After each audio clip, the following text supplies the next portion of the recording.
이사야서 제5장 18절부터 23절까지 말씀을 교독하도록 하겠습니다. 이사야서 5장 18절부터 23절까지입니다. 거짓으로 끈을 삼아 죄악을 끌며 수레줄로 함같이 죄악을 끄는 자는 화 있을진저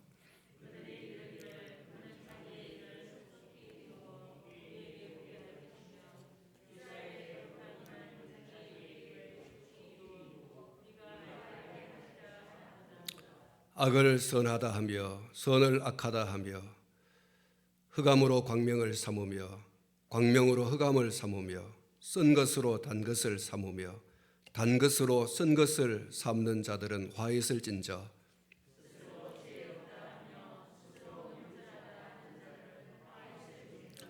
포도주를 마시기에 용감하며 독주를 잘 빚는 자들은 화 있을진저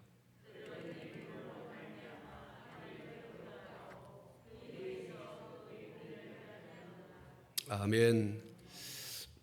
기도하겠습니다. 하나님, 저희가 말씀을 또 전하며 들으며 우리에게 말씀을 주신 하나님께 영광을 돌려드리기를 원합니다. 우리에게 무슨 말씀을 주시든지 아멘으로 받는 옥토의 마음을 허락하여 주시고 우리의 삶 가운데서 30배, 60배, 100배의 열매를 맺어서 하나님께 기쁨, 즐거움을 드리는 저희들이 되게 해 주옵소서. 예수님의 이름으로 기도하옵나이다. 아멘. 오늘 이 오후 시간 우리 예배 가운데 여전히 우리 성삼위 하나님께서 풍성한 은혜를 주시고 그 은혜의 보좌 앞에 의젓이 서서 풍성한 은혜를 덧입는 오늘 저와 여러분 되기를 주님의 이름으로 축복합니다. 오늘 오후에 본문 말씀을 중심해서 주보에 나와 있는 대로 들포도의 실상들이라는 제목으로 말씀을 드리고자 합니다. 사랑하는 성도 여러분, 우리는 우리의 삶에 대해서 언제나 겸손하게 반추해 보아야 합니다. 그리고 삶의 자잘못에 대한 판단의 잣대는 내가 아니라 하나님이셔야 한다는 것도 명심해야 합니다.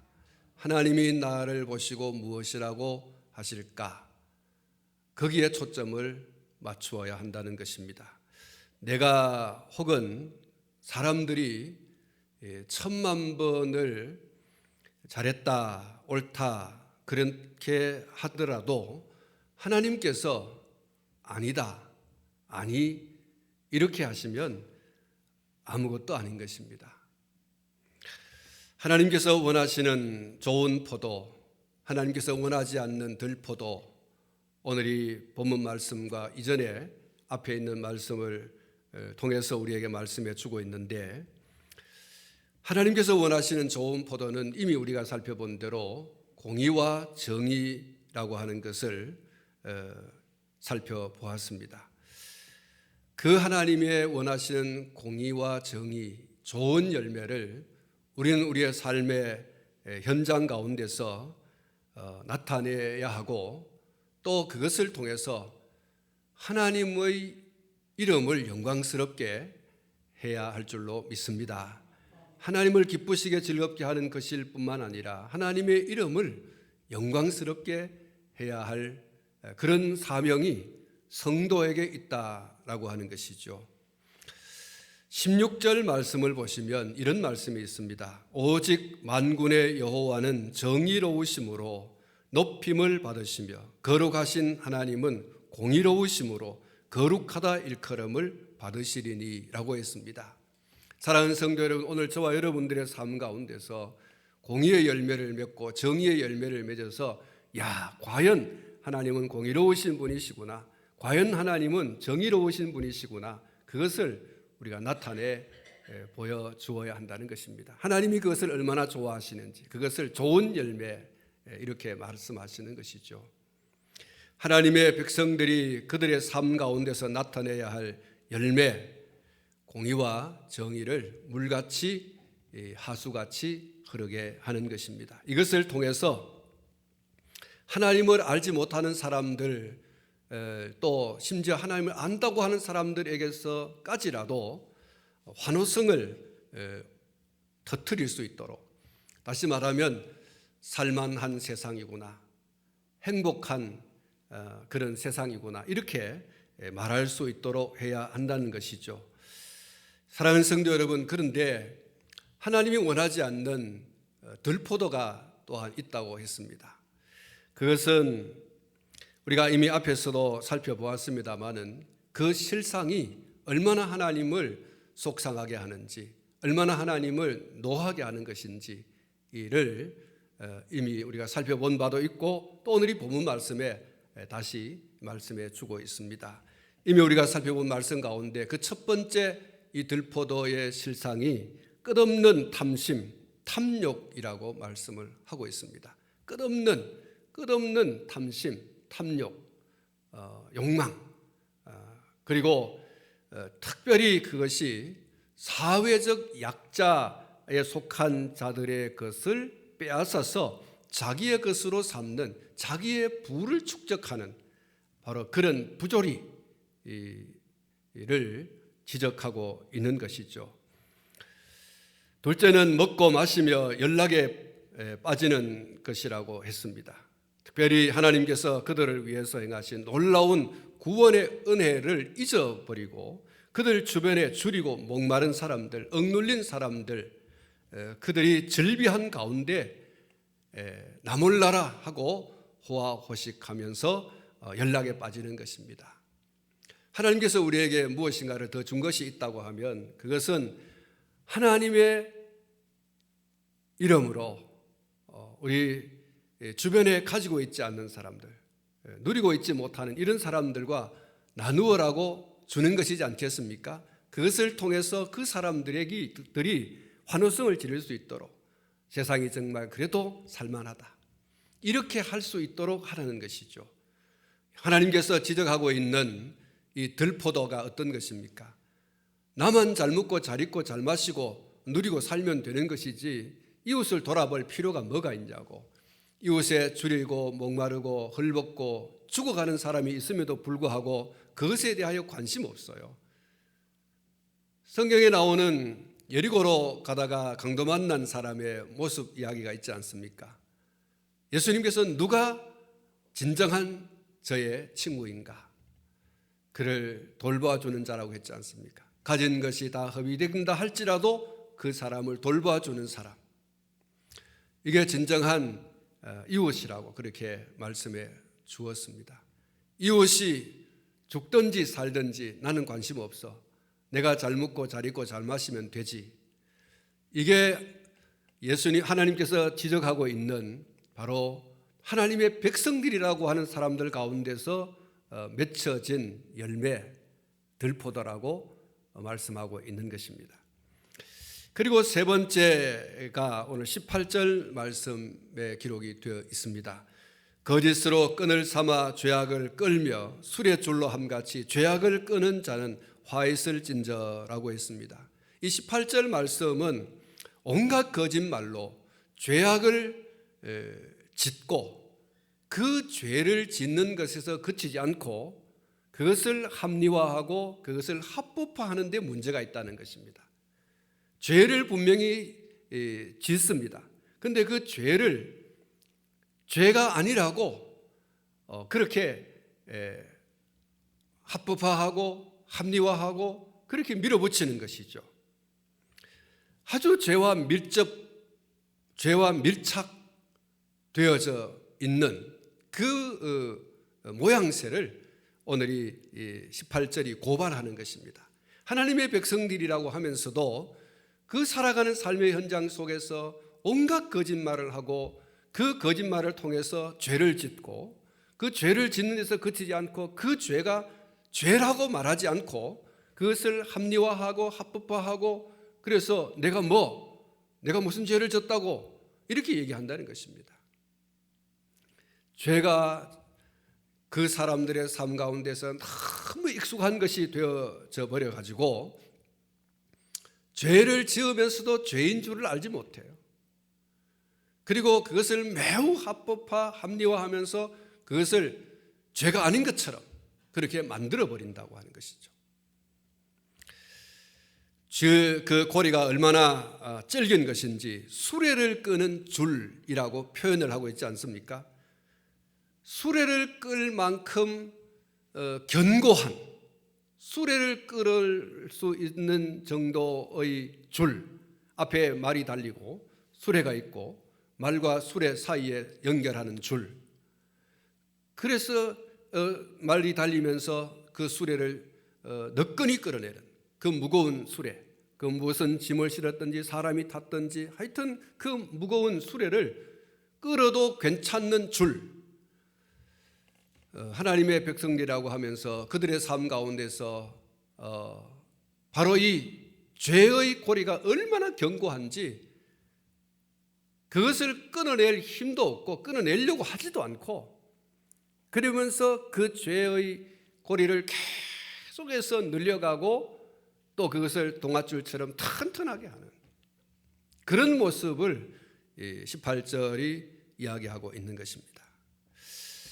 작심하고 끊어내려고 하면서 끊어내지 않으면 절대로 끊어낼 수 없는, 이사야 선지자가 활동하던 당시 이스라엘 백성들, 특별히 이 지도층에 있는 자들의 죄는 꼬리에 꼬리를 물고 늘어지는 열차의 행렬과도 같은 것이었습니다. 그들은 온갖 거짓말로 자신들의 죄를 합리화하고 합법화하면서 사람들을 속이고 죄의 열차를 한 냥, 두 냥 그렇게 계속 늘어갔다는 거예요. 그것을 끊어도 시원찮은데 계속해서 한 냥, 두 냥 그렇게 끊어지지 못할 끈으로 연결하는, 마차를 끄는, 수레를 끄는 끈처럼 견고하고 튼튼하게 그렇게 만들어 갔다, 그렇게 말하고 있습니다.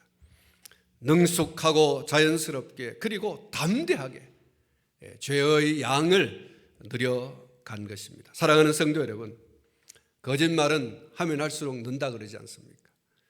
거짓말을 하게 되면 자꾸만 거짓말을 하게 되고 결국 거짓말이 습관이 되고 거짓말을 하게 되지만 아무런 감각이 없어지는 것입니다.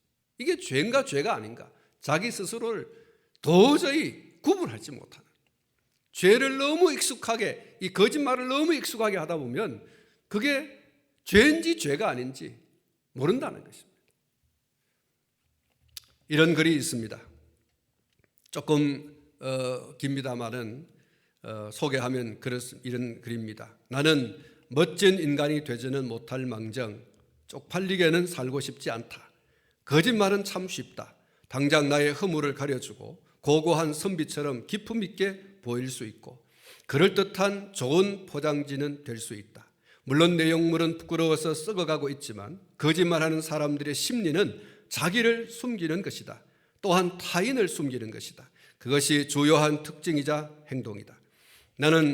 그리고 우리는 거짓말에 익숙해졌다. 거짓말로 순간의 위기를 돌파할 수 있다. 아니 그 순간 눈을 찔끔 감아주면 된다. 모른 척하면 된다. 나의 모습을 아무도 안 봤으면 그만이다. 나의 잘못을 가리기 위해서 우기면 된다. 화를 내고 욕을 하고 때리면 된다. 사람 심리가 참 무섭다. 자기를 포장하려 들 때에는 엄청나게 이기적인 행동을 보이는 것이 자기 합리화의 특징이다. 기억이 나지 않습니다. 이게 다 너를 위해서 한 거야. 난 몰라. 나의 잘못이야. 우리는 침탈한 것이 아니라 경제 발전을 도와준 거야. 나의 재산은 28만 원 뿐이야. 마음대로 해. 거짓말하는 사람들의 전형적인 자기 합리화 핑계이죠. 지난날 내 삶을 돌아보면 나 역시도 무수한 자기 합리화 속에서 살아왔다. 지금도 이따금 보이지 않는 거짓말을 늘어놓는다. 하얀 거짓말이란 없다. 그건 그럴 수밖에 없는 자기 상황을 이해하고 받고 싶을 뿐이다. 어찌됐든 상대방에게 진실을 말하지 않는 것이다. 솔직 담백한 사람은 굳이 자기 합리화도 안 하고 하얀 거짓말이란 단어를 쓸 필요가 없다. 솔직하게 사는 것은 위험하지 않을까? 비겁해지고 때로는 적절한 거짓말을 섞어가며 살면 당장 나를 보호할 수 있는데 말이다. 물론 그렇다고 삶의 융통성까지 배제하는 것은 아니다. 거짓말을 일삼는 사람은 거짓말을 할 수밖에 없는 핑계로 융통성을 이야기한다. 솔직한 사람은 스스로가 융통성의 경계를 분명하게 알고 살아간다. 솔직하게 살아가는 사람에게는 융통성이 허용될지 몰라도 자기 합리화에 물든 사람은 이미 자신이 어둡게 물들었기 때문에 그 무엇도 다 거짓말이 된다. 독사가 먹은 물은 모두 다 독이 되듯 말이다. 사랑하는 성도 여러분, 이 거짓말에 대한 심각성을 이야기해주는 그런 글이라고 할 수가 있겠습니다. 사랑하는 성도 여러분, 오늘 우리가 읽은 이 본문에는 거짓말로 불법을 저지르고 죄악을 더한다는데 문제의 심각성이 있는 것입니다. 그리고 앞에서도 말씀을 드렸습니다마는 거짓말로 불법을 저지르고 죄를 짓는 것이 익숙하고 담대해진다라고 하는데 문제가 심각한 것입니다. 죄를 지으면서도 죄로 알지 못해요. 거짓말을 하면서도 거짓말인 줄 알지 못해요. 그리고 그것을 아주 담대하게 한다는 것입니다. 여러분, 이게 거짓말과 죄의 심각성입니다. 19절 말씀을 보면 이렇게 기록이 되어 있습니다. 그들이 이르기를 그는 자기의 일을 속속히 이루어 우리에게 보게 할 것이며 이스라엘의 거룩한 이는 자기의 계획을 속히 이루어 우리가 알게 할 것이라 하는도다. 무슨 이야기입니까? 거짓말로 불법을 저지르면서 악을 행하는 사람들의 담대함을 이야기하고 있는 구절입니다. 그들의 모든 그릇된 은행의 배후에 하나님의 심판은 없다. 하나님의 심판은 결코 임하지 않는다. 라고 하는 이 완악한 신념이 깔려 있다는 거예요. 공동번역 성경을 보면 이 19절을 이렇게 번역을 하고 있습니다. 너희가 빈정거리는구나. 하시고 싶은 일을 어서 해보세요. 거룩하다는 이스라엘의 하나님이여 당신의 뜻을 빨리 이루어 우리에게 알려주시오. 그렇게 번역을 하고 있어요. 여러분, 다시 덧붙여 말씀을 드리면 우리가 거짓말을 하고 우리가 거짓말로 행하는 그 모든 악행을 합법화하고 그리고 또 합리화하고 이렇게 하고 또 계속 그렇게 하고 있는데 하나님 살아계시면 벌 좀 줘보세요. 이겁니다. 그러니까 여러분, 죄를 지으면서도 얼마나 담대한지 하나님 벌 좀 줘봐요. 이러는 거예요. 여러분, 우리 아이들이요, 죄를 짓고 잘못을 하고 엄마 아빠 때릴 테면 때려봐요. 이렇게 하는 것이죠. 이 19절 말씀이 바로 그런 말씀이에요. 빈정거리면서 하나님을 향해서 한번 할 테면 해보십시오. 하나님, 이런 이야기를 하고 있는 것입니다. 하나님을 조롱하는 것입니다. 우리의 거짓말과 그 거짓말로 불법을 행하고 악행을 저지르는 것에 대해서 하나님이 심판하시려면 얼마든지 심판해 보시오. 사람들에게 이야기하는 거죠. 우리가 거짓말을 하고 죄를 짓고 그 죄에 대해서 합리 또 그 죄에 대한 합법성을 이야기하면서 죄를 계속 짓는데 사람들에게 얘기하는 거예요. 자, 우리가 이런 죄를 지었지만 뭐 여전하잖아.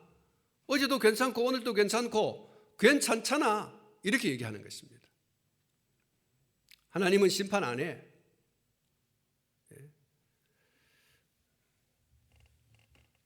그래서 아까 처음에 말씀을 드린 것처럼 그 심령이 완악해. 완악한 신념. 하나님은 죄를 지어도 심판 안 해. 하나님 심판 안 해. 심판 없어. 바라는 거예요. 어제도 그대로고 오늘도 그대로고 내게 무슨 달라진 게 있냐고 이러는 거예요. 얼마나 뻔뻔하고 얼마나 담대하고 얼마나 용감한지 몰라요.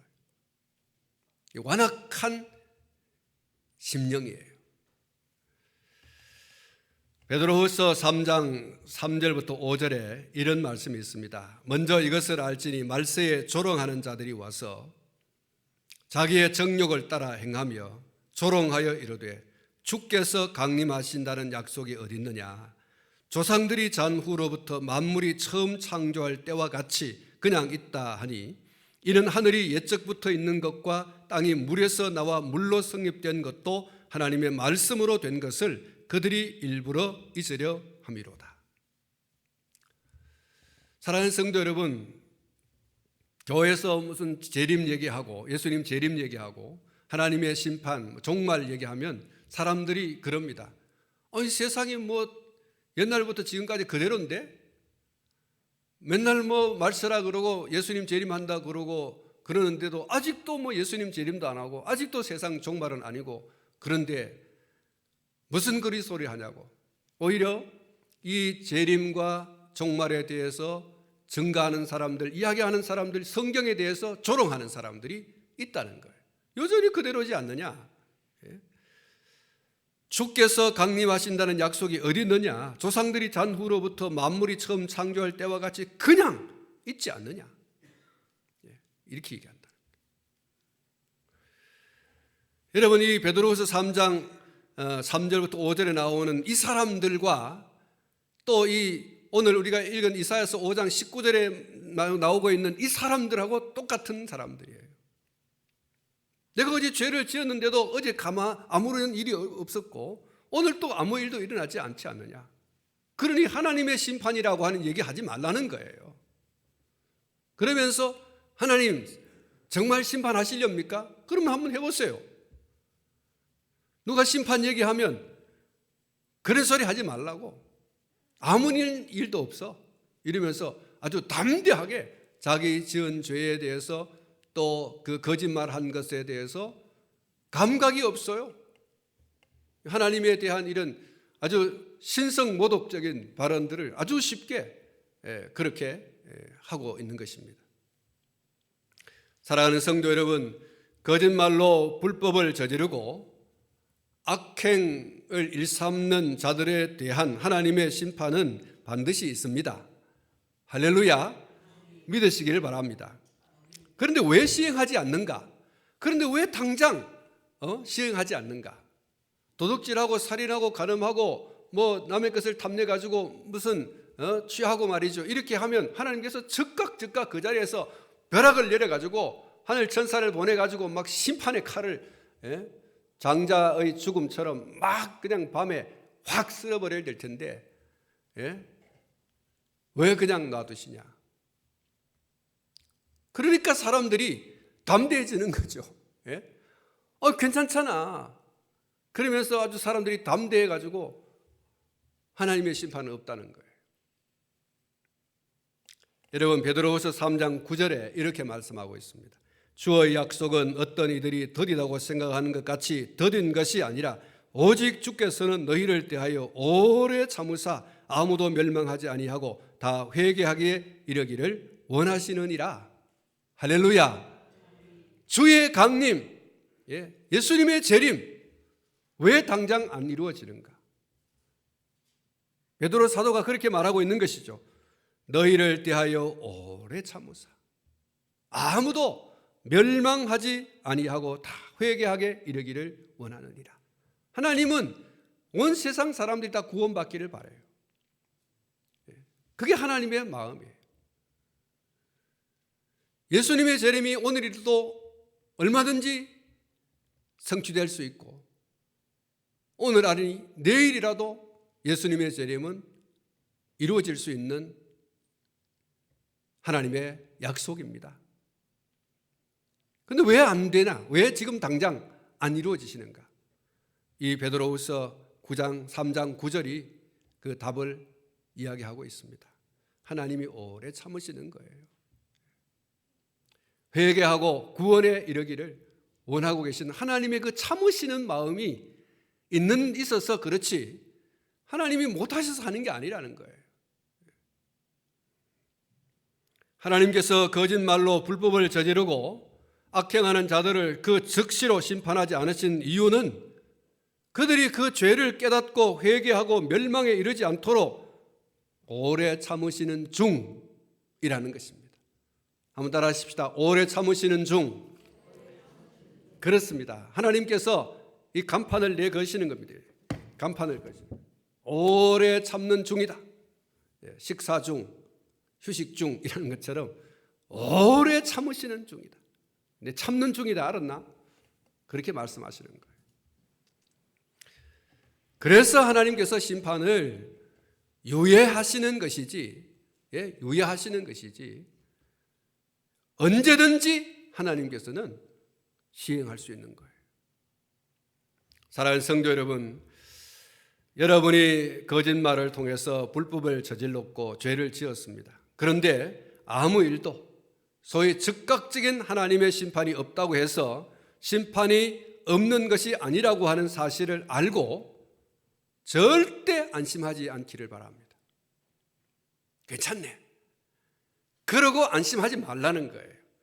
계속해서 거짓말을 해도 되고 불법을 저질러도 되고 악행을 일삼아도 되는구나 하고서 마음 놓고 그런 일을 계속 하지 않기를 바랍니다. 그런 일을 하면서 담대하게 하나님은 심판하지 않아. 괜찮아. 그러면서 익숙한 거짓말, 익숙한 악행을 계속 이어가지 말아야 하는 것입니다. 언젠가 회개할 수 없는 순간이 온다는 것을 기억해야 됩니다. 하나님께서 속히 죄를 죄로 알고 회개하고 돌아오기를 참고 기다리신다라고 하는 이 사실 또한 기억해야 됩니다. 여러분, 언젠가는 정말 회개하고 싶어도 회개할 수 없는 그 라스트 타임이 오는 거예요. 마지막 순간이 오는 거예요. 여러분, 거짓말로 불법을 저지르고 죄를 짓고 궤변을 늘어놓아서 자기의 말과 행동에 대해서 합리화하고 합법화하고 그럴 수밖에 없었다. 그러면서 일부러 법을 갖다 들이대고 괜찮지 않느냐? 여러분, 그런 모든 시도를 끊어내야 됩니다. 그것이 자기를 살리고 타인을 살리고 공동체를 살리는 것입니다. 그리고 거짓말로 불법을 저지르고 죄를 짓고 궤변을 늘어놓아서 자기의 말과 행동에 대해서 합리화 합법화하려 하는 모든 일들에 대해서 회개해야 됩니다. 철저히 내가 죄인입니다. 내가 죄인 중에 괴수입니다.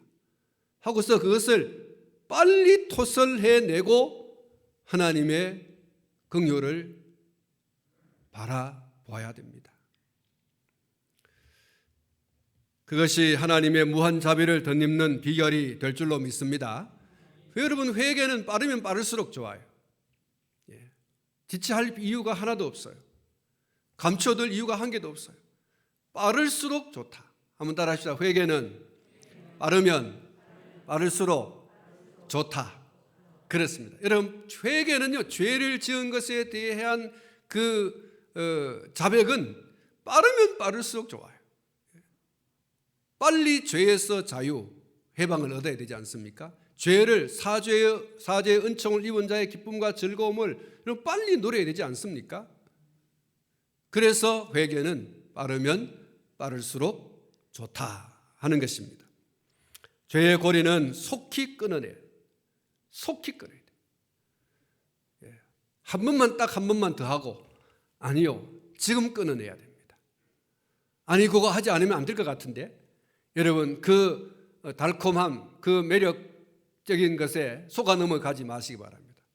그 달콤함과 그 매력적인 것이 결국 자기를 빠져나올 수 없는 늪으로 자꾸 빠지게 한다는 사실을 알고요, 속히 끊어내야 됩니다. 죄에 익숙하여지고 죄에 능숙하여지고 그러면요, 그걸 끊어내기가 정말 어렵습니다. 죄의 중독성입니다. 여러분, 이 중독에 대한 얘기들이 많이 있지 않습니까? 담배 중독, 술 중독, 성에 대한 중독, 또 무슨 여러 중독들이 많이 있지 않습니까? 여러분 그 중독이요, 단 것에 대한 중독, 짠 것에 대한 중독, 자기도 모르게 여러분 들어가 마침내 소위 인이 박힌다고 하지 않습니까? 술 안 먹으면 안 돼, 담배 안 피우면 안 돼, 예? 짠 것을 안 먹으면 안 돼, 단 것을 먹지 않으면 안 돼.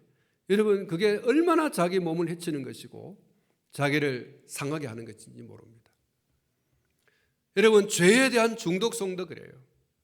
그래서 빨리, 하루라도 빨리 끊어내야 돼요. 암덩이가 되어가지고 도저히 수술을 해도 안 되고 말이죠. 그것이 전이가 되고 또 전이가 돼서 끊어낼 수도 없는 말이죠. 그래서 정말 인생의 막다른 골목에 내몰리는, 여러분 그래서 죄의 고리는요 정말 힘들지만 끊어내야 할 때 끊어내야 됩니다. 그 달콤함과 그 매력적인 것에 그만 속아서 계속해서 그것을 내버려 두고 끊어내지 않으면 나중에는 정말 끊어내야 될 때가 되어서 끊어내고자 하면요 정말 끊어낼 수 없는 그런 어떤 순간이 오게 되거든요. 창세기 4장에 보면 인류의 첫 살인사건이 기록이 되어 있습니다. 도덕적 허용 수준을 넘어선 친족 살인 사건이 기록이 되어 있죠.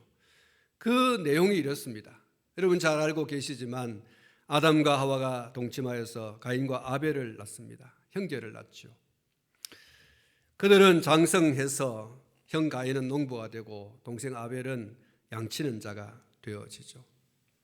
하루는 하나님께 제물을 드렸습니다. 하나님이 동생 아벨의 제물은 받아주시고 형 가인의 제물은 받아주지 않았습니다. 형 가인은 몹시 기분이 좋지 않았습니다. 성경 말씀 보면 안색이 변했다 그래요. 사람을 대할 때 이 마음이 상하면요 이 안색부터 달라집니다. 얼굴 색깔이 달라지는 것이죠. 그리고 동생을 들로 불러내어서 그 들에서 돌로 쳐 죽이는, 도구를 사용해서 형제를 죽이는 그런 참극이 벌어지게 됩니다. 사람들은 종종 이 사건의 책임을 하나님께 돌리는 그런 경우가 있습니다. 하나님, 왜 아벨의 제사만 받으셨습니까?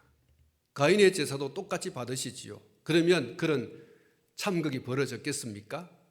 이거 하나님 책임 아니에요? 이렇게 한다는 것입니다.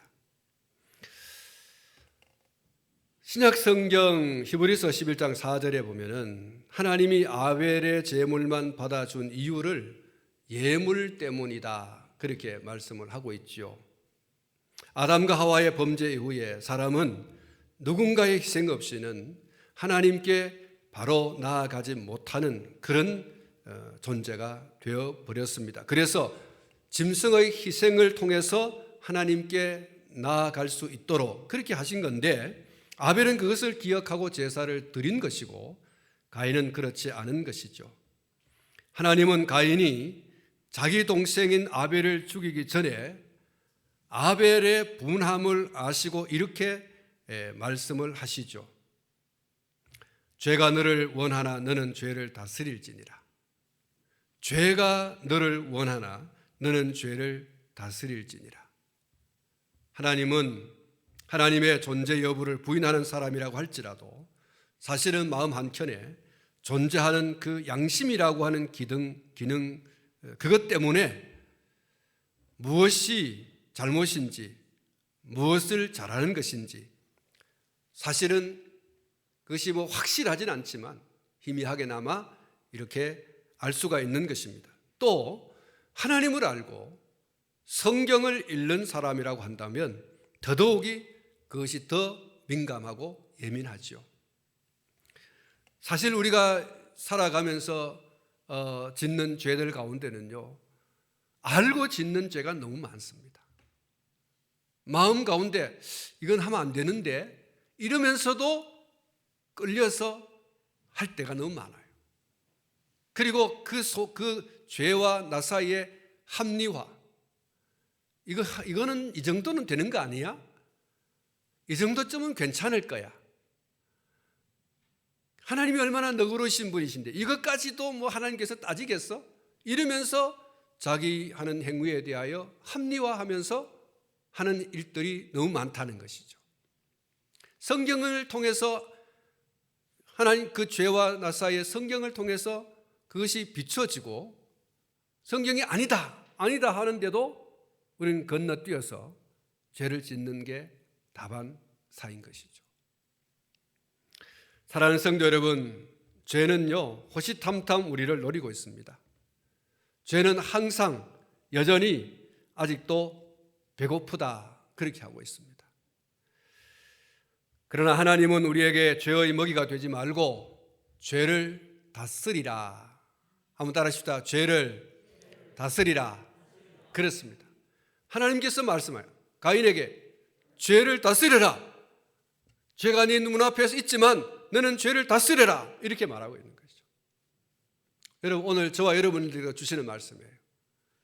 죄가 우리의 삶의 이 길목길목에 손짓을 하고 있지만 오늘 저와 여러분들에게 우리 하나님께서 말씀하고 계십니다. 죄를 다스려라. 죄를 다스려라. 죄를 명령하여 쫓아내라는 거예요. 너 거기 있지 말고 나가. 너 거기 있지 말고 떠나가. 이렇게 하라는 것입니다.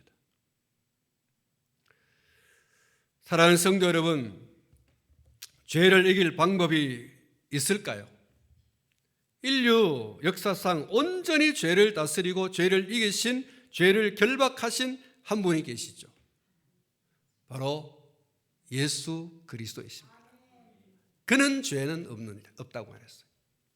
우리와 똑같은 성정을 가지고 있지만 그는 죄가 없다. 죄를 다스리시고 죄를 이기시고 죄를 결박하신 유일하신 분 예수 그리스도이십니다. 예수님의 승리로 인해서 오늘날 예수 믿는 사람들은 죄를 다스리는 자로 당당하게 설 수 있음을 믿으시기를 축복합니다. 사실 우리는 우리 힘으로 죄를 이길 수가 없어요. 그래서 죄를 이기신, 죄를 결박하신 예수 그리스도의 이름으로 죄를 명하여 쫓아낼 수 있는 권은 우리에게 있습니다. 하늘과 땅의 모든 권세를 너희에게 준다고 말했지 않습니까? 하나님 아버지의 아들과 딸의 권세가 우리에게 있어요. 그 권세로 우리는 죄를 이기고 쫓아내고 끊어내고 할 수 있는 능력이 있습니다.